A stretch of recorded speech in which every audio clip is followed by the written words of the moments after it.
ಶ್ರೀ ಗಣಪತಿ ಶಾರದಾ ಗುರುಭ್ಯೋ ನಮಃ. ಶ್ರೀರಾಮ ರಾಮ ರಾಮೇತಿ ರಮೇ ರಾಮೇ ಮನೋರಮೆ ಸಹಸ್ರನಾಮ ತತ್ತುಲ್ಯಂ ರಾಮನಾಮ ವರಾನನೆ. ಶ್ರೋತೃಗಳಿಗೆ ಶ್ರೀಮದ್ ವಾಲ್ಮೀಕಿ ರಾಮಾಯಣದ ಅಯೋಧ್ಯ ಕಾಂಡದಲ್ಲಿ ಭರತನು ಶ್ರೀರಾಮನ ಪರ್ಣಶಾಲೆಯನ್ನು ಹುಡುಕಿದುದು ಎಂಬ 98ನೆಯ ಸರ್ಗಕ್ಕೆ ಸ್ವಾಗತ. ನಿವೇಶ್ಯ ಸೇನಾಂತು ವಿಭುಃ ಪದ್ಭ್ಯಾಂ ಪಾದವತಾಂ ವರಹ ಅಭಿಗಂತುಂ ಸ ಕಾಕುಸ್ತಮಿಯೇಷ ಗುರುವರ್ತಿನಂ. ವಿಭುವಾದ ನರಶ್ರೇಷ್ಠನಾದ ಭರತನು ಚಿತ್ರಕೂಟ ಪರ್ವತದ ಸುತ್ತಲೂ ಬೀಡು ಬಿಡುವಂತೆ ಸೈನ್ಯಕ್ಕೆ ತಿಳಿಸಿ ಪಿತೃವಚನ ಪರಿಪಾಲಕನಾದ ಶ್ರೀರಾಮನನ್ನು ನೋಡಲು ಕಾಲ್ನಡಿಗೆಯಲ್ಲಿಯೇ ಹೋಗಲು ಬಯಸಿದನು. ಸೇನಾಪತಿಗಳು ಸೈನ್ಯವನ್ನು ನೆಲೆಗೊಳಿಸಿದ ನಂತರ ಭರತನು ಶತ್ರುಘ್ನನಿಗೆ ಹೇಳಿದನು, ಸೌಮ್ಯ, ನೀನು ಈ ಕ್ಷಣದಲ್ಲಿಯೇ ಇಲ್ಲಿರುವ ಮನುಷ್ಯರೊಡನೆ ಮತ್ತು ವ್ಯಾಧರೊಡನೆ ಹೋಗಿ ಈ ಅರಣ್ಯದಲ್ಲಿ ಶ್ರೀರಾಮನು ಎಲ್ಲಿ ವಾಸ ಮಾಡುತ್ತಿರುವನು ಎಂಬುದನ್ನು ಹುಡುಕಿಕೊಂಡು ಬಾ.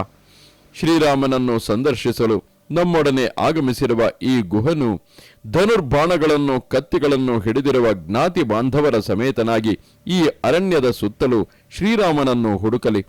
ನಾನು ಅಮಾತ್ಯರಿಂದಲೂ ಪಟ್ಟಣಿಗರಿಂದಲೂ ಗುರು ಜನರಿಂದಲೂ ಬ್ರಾಹ್ಮಣರಿಂದಲೂ ಪರಿವೃತನಾಗಿ ಕಾಲ್ನಡಿಗೆಯಲ್ಲಿಯೇ ಈ ಅರಣ್ಯದಲ್ಲಿ ಸುತ್ತಾಡುತ್ತಾ ಶ್ರೀರಾಮನನ್ನು ಹುಡುಕುತ್ತೇನೆ. ನಾನು ರಾಮನನ್ನು, ಮಹಾಬಲನಾದ ಲಕ್ಷ್ಮಣನನ್ನು, ಮಹಾಭಾಗ್ಯಶಾಲಿನಿಯಾದ ಸೀತೆಯನ್ನು ಕಾಣುವವರೆಗೂ ನನ್ನ ಮನಸ್ಸಿಗೆ ನೆಮ್ಮದಿ ಎಂಬುದೇ ಇಲ್ಲ. ಎಂದಿನವರೆಗೆ ನಾನು ಚಂದ್ರ ಸದೃಶವಾದ ಮುಖವುಳ್ಳ ಪದ್ಮ ದಳದಂತೆ ವಿಶಾಲವಾದ ಕಣ್ಣುಗಳಿಂದ ಕೂಡಿರುವ ನಮ್ಮಣ್ಣನನ್ನು ನೋಡುವುದಿಲ್ಲವೋ ಅಂದಿನವರೆಗೂ ನನ್ನ ಮನಸ್ಸಿಗೆ ಶಾಂತಿಯಿಲ್ಲ.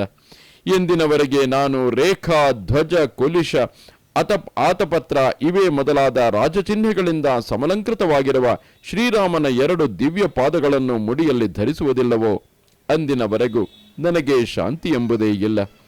ಎಂದಿನವರೆಗೆ ರಾಜನಾಗಲು ಯೋಗ್ಯನಾಗಿರುವ ಶ್ರೀರಾಮನು ಪಿತೃಪಿತಾಮಹಾದಿಗಳ ಪರಂಪರೆಯಿಂದ ಬಂದಿರುವ ರಾಜ್ಯ ಸಿಂಹಾಸನದಲ್ಲಿ ಕುಳಿತು ಪ್ರಪಂಚದಲ್ಲಿರುವ ಸಕಲ ತೀರ್ಥಗಳಿಂದಲೂ ಅಭಿಷಿಕ್ತನಾಗಿ ತೊಯ್ದ ತಲೆಯುಳ್ಳವನಾಗುವುದಿಲ್ಲವೋ ಅಂದಿನವರೆಗೂ ನನಗೆ ಶಾಂತಿ ಎಂಬುದೇ ಇಲ್ಲ. ಯಾವಳು ತನ್ನ ಪತಿಯನ್ನು ಎಡಬಿಡದೆ ಸಾಗರಾಂತವಾದ ಈ ವೃದ್ಧಿಯಲ್ಲಿ ಸುತ್ತುತ್ತಾ, ಈ ಪೃಥ್ವಿಯಲ್ಲಿ ಸುತ್ತುತ್ತಾ ಶ್ರೀರಾಮನ ಸಾನ್ನಿಧ್ಯದಲ್ಲಿಯೇ ಸರ್ವದಾ ಇರುವಳೋ ಅಂತಹ ಜನಕರಾಜನ ಮಗಳಾದ ವೈದೇಹಿಯೇ ಮಹಾಭಾಗ್ಯಶಾಲಿನಿಯು ಮತ್ತು ಕೃತಕೃತ್ಯಳು. ಕಳಂಕರಹಿತನಾದ ಚಂದ್ರನಿಗೆ ಸದೃಶವಾದ ಮುಖವನ್ನು ಹೊಂದಿರುವ ರಾಜೀವಲೋಚನನಾದ ಶ್ರೀರಾಮನ ಮುಖಕಮಲವನ್ನು ಸರ್ವದಾ ನೋಡಿ ಆನಂದಿಸುತ್ತಿರುವ ಸುಮಿತ್ರಾ ಪುತ್ರನಾದ ಲಕ್ಷ್ಮಣನೇ ಸಿದ್ಧಾರ್ಥನು. ಕುಬೇರನು ನಂದನವನದಲ್ಲಿ ವಿಹರಿಸುವಂತೆ ಯಾವ ಚಿತ್ರಕೂಟ ಪರ್ವತದಲ್ಲಿ ಶ್ರೀರಾಮನು ವಾಸಿಸುತ್ತಿರುವನೋ ಅಂತಹ ಹಿಮವತ್ ಪರ್ವತಕ್ಕೆ ಸದೃಶವಾದ ಈ ಚಿತ್ರಕೂಟ ಪರ್ವತವು ಭಾಗ್ಯಶಾಲಿಯೇ ಸರಿ. ಶಸ್ತ್ರಧಾರಿಗಳಲ್ಲಿ ಶ್ರೇಷ್ಠನಾದ ಮಹಾ ತೇಜಸ್ವಿಯಾದ ಶ್ರೀರಾಮನು ಇಲ್ಲಿ ವಾಸ ಮಾಡುತ್ತಿರುವುದರಿಂದ ದುರ್ಗಮವಾಗಿದ್ದರೂ ವಿಷ ಜಂತುಗಳಿಂದ ಕೂಡಿದ್ದರೂ ಈ ಅರಣ್ಯವು ಕೃತಾರ್ಥವೇ ಆಗಿದೆ. ಹೀಗೆಂದು ಶತ್ರುಘ್ನನಿಗೆ ಹೇಳುತ್ತಾ ಪುರುಷ ಶ್ರೇಷ್ಠನಾದ ಮಹಾಬಲನಾದ ಮಹಾ ತೇಜಸ್ವಿಯಾದ ಭರತನು ಕಾಲ್ನಡಿಗೆಯಲ್ಲಿಯೇ ಮಹಾವನವನ್ನು ಪ್ರವೇಶಿಸಿದನು. ಪರ್ವತದ ತಪ್ಪಲು ಪ್ರದೇಶಗಳಲ್ಲಿದ್ದ ಪುಷ್ಪಿತವಾದ ಅಗ್ರಭಾಗಗಳಿಂದ ಕೂಡಿದ್ದ ವೃಕ್ಷಗಳ ಮಧ್ಯಭಾಗದಲ್ಲಿ ಭರತನು ನಡೆದು ಹೋಗುತ್ತಿದ್ದನು. ಹಾಗೆ ಹೋಗುತ್ತಾ ಚಿತ್ರಕೂಟ ಪರ್ವತದಲ್ಲಿದ್ದ ಎತ್ತರವಾಗಿದ್ದ ಮತ್ತು ಹೂಗಳಿಂದ ಕೂಡಿದ್ದ ಸಾಲ ವೃಕ್ಷದ ಬಳಿಗೆ ಬಂದು ಅದನ್ನು ಹತ್ತಿ ನೋಡಲು ಹೋದನು. ಹತ್ತಿ ಸುತ್ತಲೂ ನೋಡಿದನು. ಶ್ರೀರಾಮನ ಪರ್ಣಶಾಲೆಯಲ್ಲಿದ್ದ ಅಗ್ನಿಗೆ ಧ್ವಜಪ್ರಾಯವಾದ ಹೊಗೆಯು ಆಶ್ರಮದ ಮೇಲ್ಭಾಗದಲ್ಲಿ ಹೋಗುತ್ತಿದ್ದುದನ್ನು ಭರತನು ನೋಡಿದನು. ಆ ಹೊಗೆಯನ್ನು ನೋಡಿ ಅಲ್ಲಿಯೇ ಶ್ರೀರಾಮನಿರುವನೆಂಬುದನ್ನು ತಿಳಿದವನಾಗಿ ಆಳವಾದ ಸಮುದ್ರದ ಮಧ್ಯದಲ್ಲಿ ಬಿದ್ದು ಒದ್ದಾಡುತ್ತಿದ್ದವನು ಸಮುದ್ರದ ತೀರವನ್ನು ಸೇರಿ ಆನಂದಿಸುವಂತೆ ಬಂಧುಗಳಿಂದ ಸಮೇತನಾದ ಭರತನು ಆನಂದ ಪರವಶನಾದನು.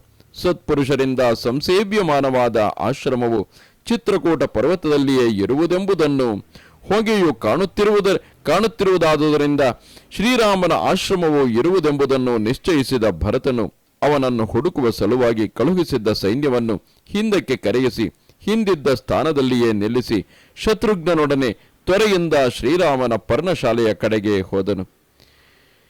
ಇದು ಶ್ರೀಮದ್ ವಾಲ್ಮೀಕಿ ರಾಮಾಯಣದ ಅಯೋಧ್ಯ ಕಾಂಡದಲ್ಲಿ 98ನೆಯ ಸರ್ಗವು. ನಮಸ್ತೆ ಶಾರದೆ ದೇವಿ ಕಾಶ್ಮೀರ ಪುರವಾಸಿನಿ ತ್ವಾಮಹಂ ಪ್ರಾರ್ಥಯೇ ನಿತ್ಯಂ ವಿದ್ಯಾದಾನಂಚ ದೇಹಿಮೆ. ನಮಸ್ಕಾರ.